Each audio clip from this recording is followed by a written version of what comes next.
Hello everyone.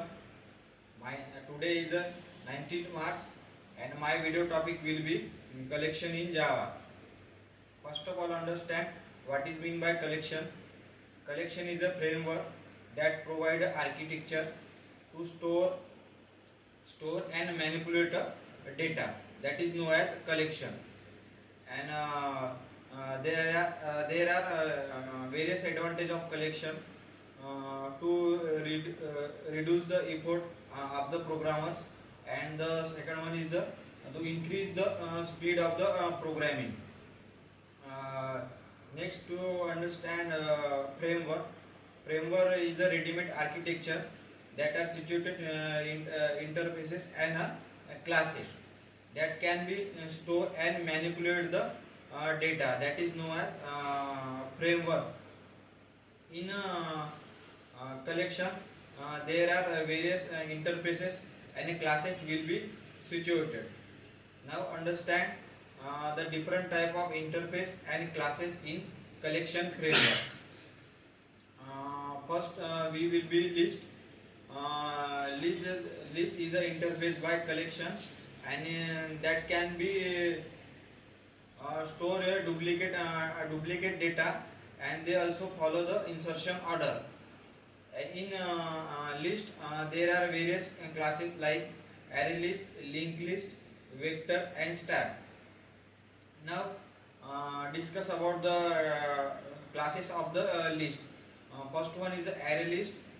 In array list, they store a duplicate element, and they also follow the insertion order.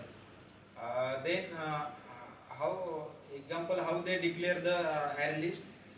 An array list also store the different type of data value like string, and also integer value will be stored in array list.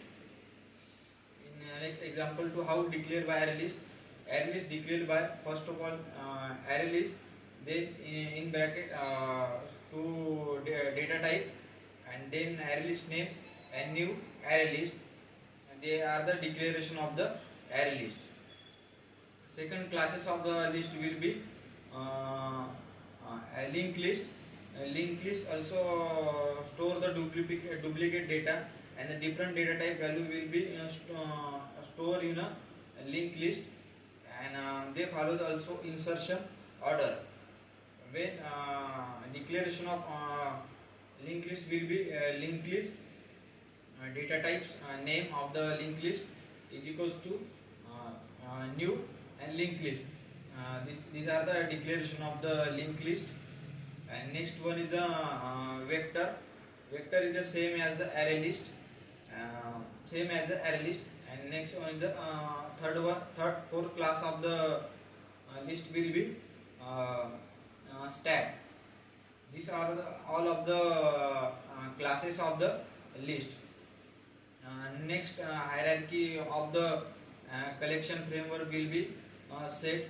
In a set, there are no duplicate element, duplicate value will be stored, and also different data type value will be stored. And in set, there are various classes like tree set, add set.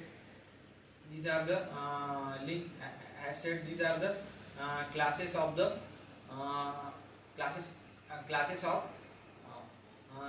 set interface.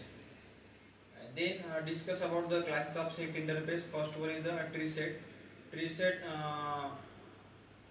they are not store a duplicate value. They cannot store a duplicate value, and the declaration will be tree set data type, name of the tree set, and then is equals to new tree set. These are the declaration of the tree set. And also there are various classes in set. They has a tree, and also another interface of the collection frame will be the map.